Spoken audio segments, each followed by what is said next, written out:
Community Hotline is made possible with generous support by the Mount Hood Cable Regulatory Commission.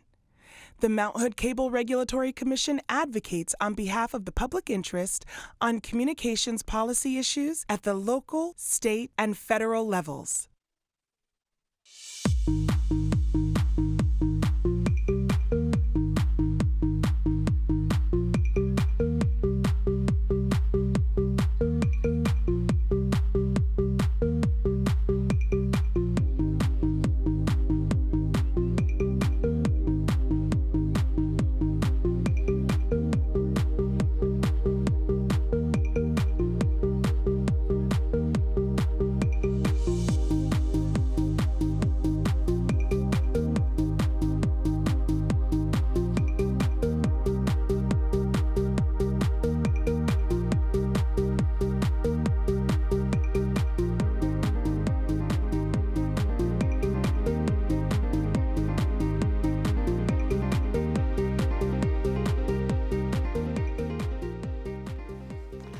Hi, and welcome to Community Hotline. My name is Monica Weitzel. We're here at MetroEast Community Media in Gresham, Oregon. Thanks for joining us tonight. We have a full show, and I'm going to start out with Hands of Favor, a nonprofit out of Vancouver, Washington, who's doing some really great work.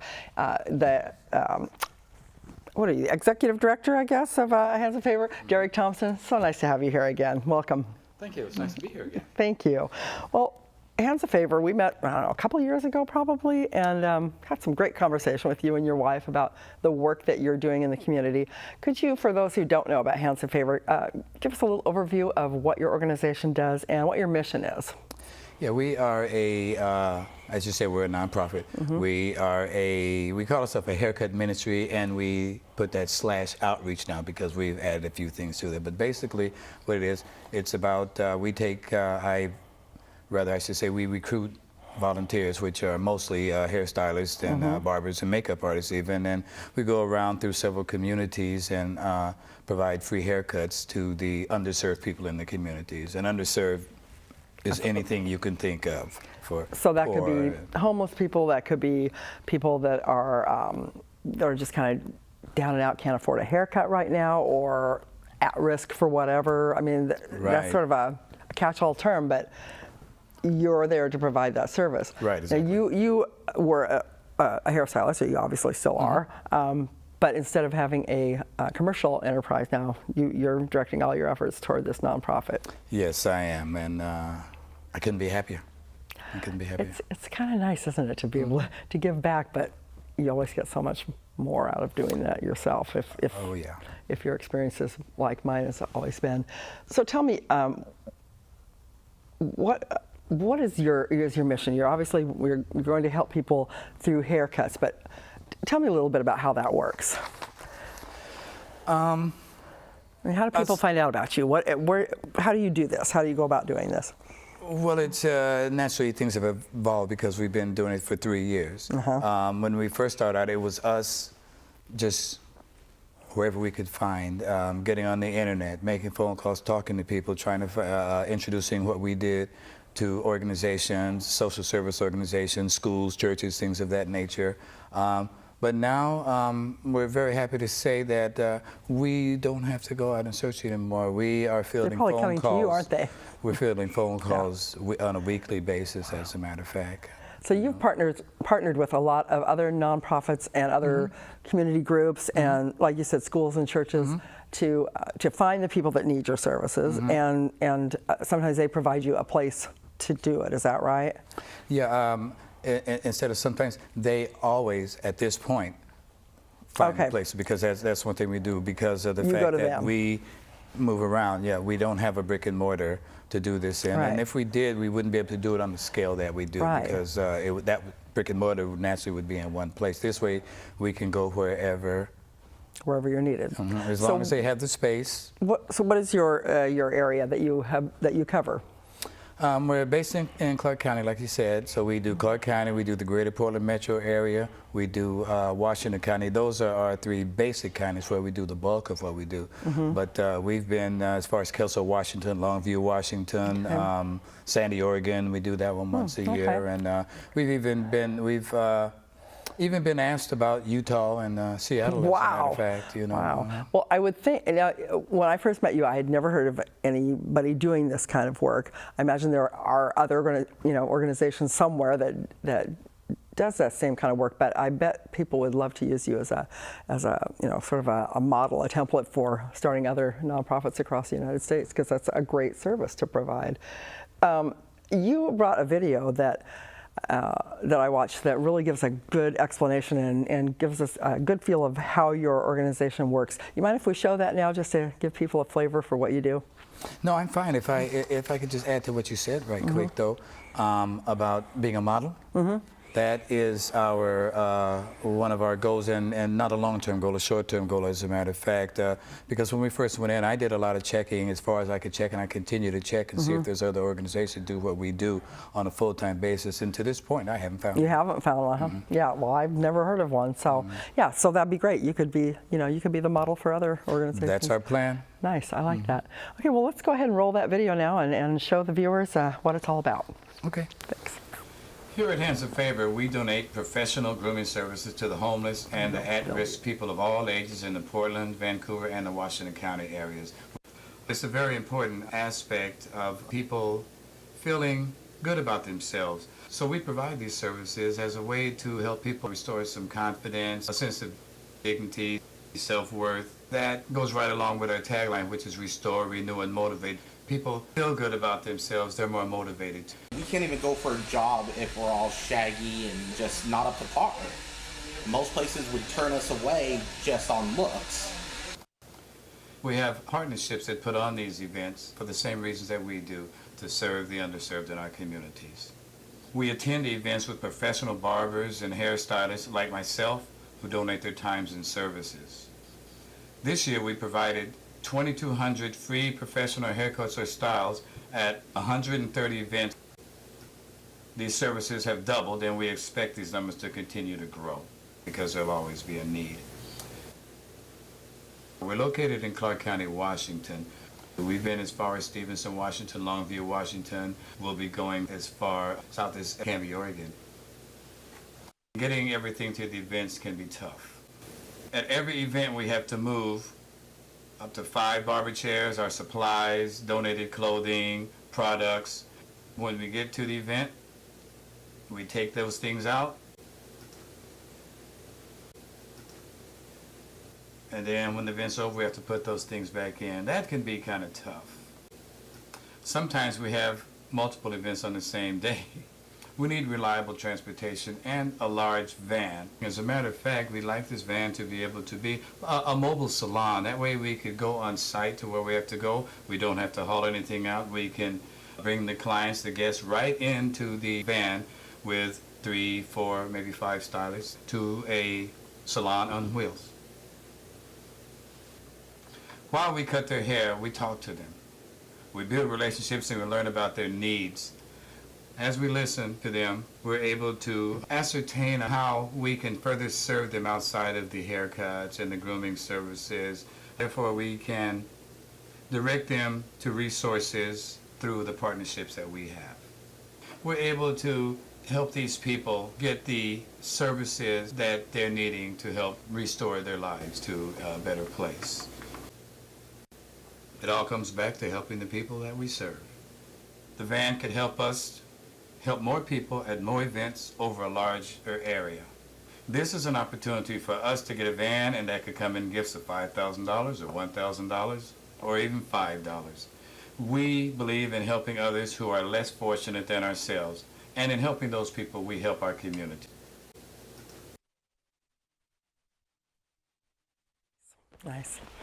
That's good. That's very good. Thank you. So you obviously, like any nonprofit, have things that you need. Having a van would be a huge help. I can see that, especially like you said, if you have multiple events to go to, it'll allow you to, buzz out there and, take care of a few people here, a few people there, and that would be great. So if people are in a position where they could donate some money, they can go to your website, and there's a way to donate there, correct? What else do you need as a nonprofit? Do you need more volunteers? What are you looking for?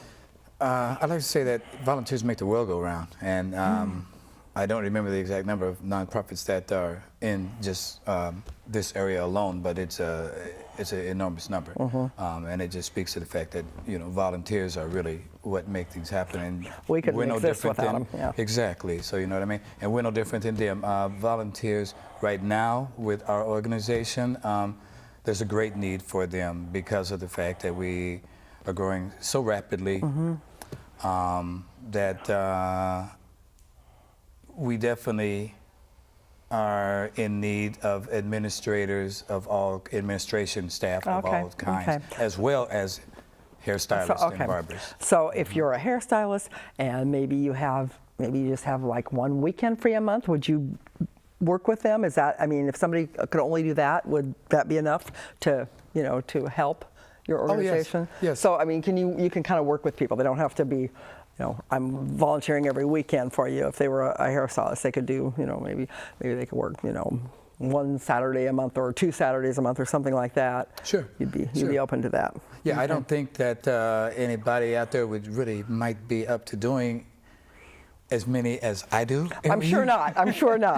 It's your organization, and I'm sure that's correct. Exactly. Yeah. So, matter of fact, there's a sign-up place on our website.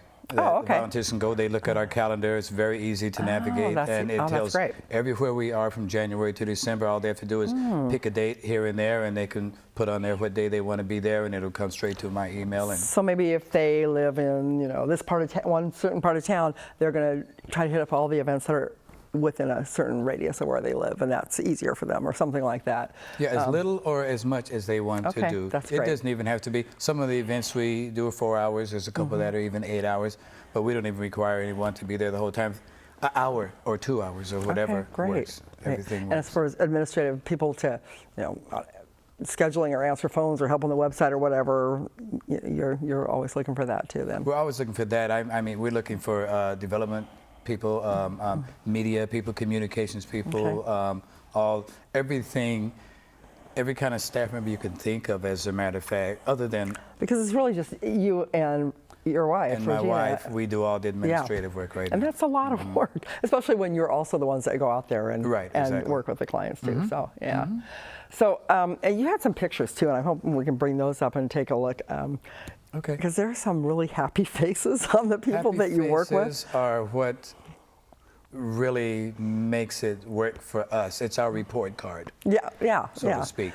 When you get that immediate return on your investment, you see that happy person and thanking you, and oh, this is sweet.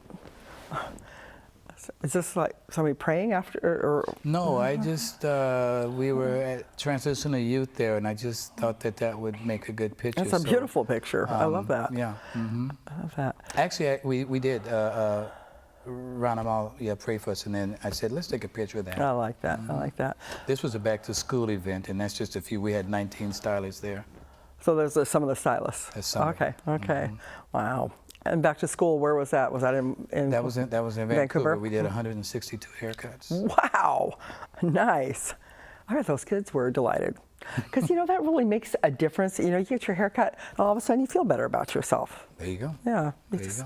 You can really boost that confidence. And when you're working with somebody, I imagine, who maybe hasn't had a haircut in a while, then it's, or a professional haircut at least. Then it's infinite. Yeah. Yes. Kids are great. Yeah, it can really make a difference. And you do a lot of work with people that are job hunting and that kind of thing too, right? Oh, yes. And my goodness, you need confidence to go into a job interview. That's tough enough as it is. But then to have that little extra, boost is really important. It's very important. It's those of, I equate it to getting a new outfit, a new suit, a new dress or something. You know how you feel. The haircut does the very same thing. It fits good. You feel like you feel like you're presenting yourself at your best. Exactly. And that's important for getting a job. Tell me, what are some of the highlights of, let's say, for the last year, 2016? What were some of the highlights of your year? I without speaking of all of them, because the whole thing is a highlight to me. Just because. Well, I have 2 minutes left, so whatever you can tell me. All right. Every time you go out, you're able to do something.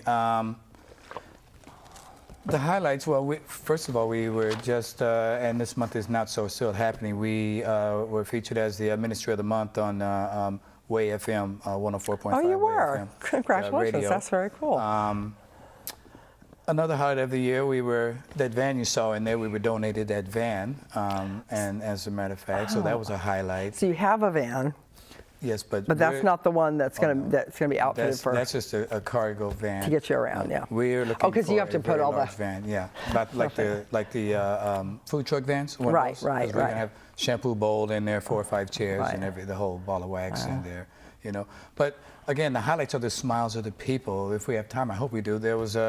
We did one called Impact Your Health this summer. It was their first time, and they found us some kind of ways. It was a 2-day health and resource okay. fair. There was one gentleman that came in there, and I might get a little tears when I say this one, because one gentleman came in there very gregarious, you know, and very disheveled and whatnot. There was I think we had like 4 or 5 stylists in there doing haircut, and people were waiting around. Some of his conversation was kind of off color, so it was turning people off, and I decided to say something to him to make him welcome. He decided he wanted me to do his hair, so he sat down, gave him consultation, as we do with everybody. We don't just cut the hair, we give him a full professional consultation. As I cleaned him up and everything, he's an older gentleman, 67 years old, cleaned up his beard, gave him a brand new haircut and whatnot, and then I put the mirror in front of his face, and the room got quiet. And I looked in the mirror, and right around his eyes, they were red. And for 3 minutes, 3 solid minutes, he couldn't talk because he was trying not to cry. Oh, wow. And when he got up, finally when he got up, he jumped up and he held his head, tall guy too, he jumped up, he held his hands there, he said, "I feel so young." And How wonderful. that, I mean, there were tears all around the room. And that made it all worth it right there. Oh, that didn't made it all worth it. We are out of time, Derek. That was a good story. I like ending on that high note there. So if people have money, time, want to donate to help you get the van, or just keep the ministry going, or to get personally involved, go to your website. Thank you Yes. very much for the work you do, and thanks for being on Community Hotline tonight. Thank you for having me again. You bet, you bet. Don't go away. We'll be right back with more of Community Hotline.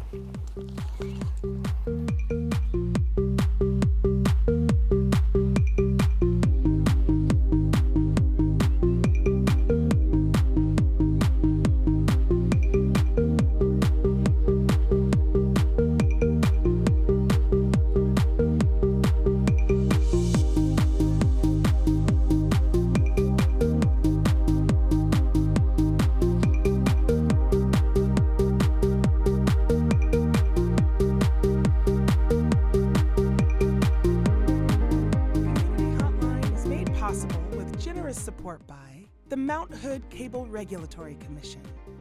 The Mount Hood Cable Regulatory Commission advocates on behalf of the public interest on communications policy issues at the local, state, and federal levels.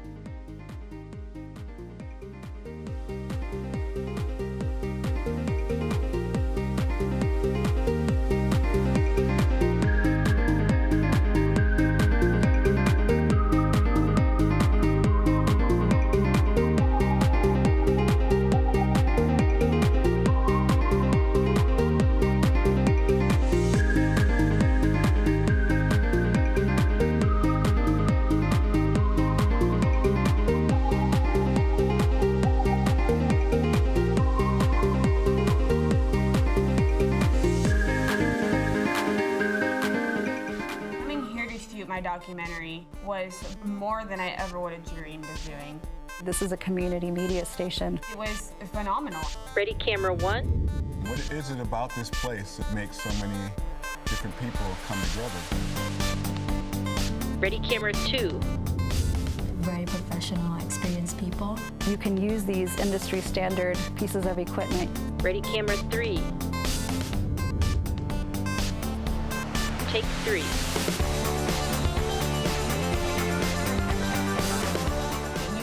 To be rich to do this. Open people's eyes to something they've never even thought of before. Cool stuff happens. It becomes this community.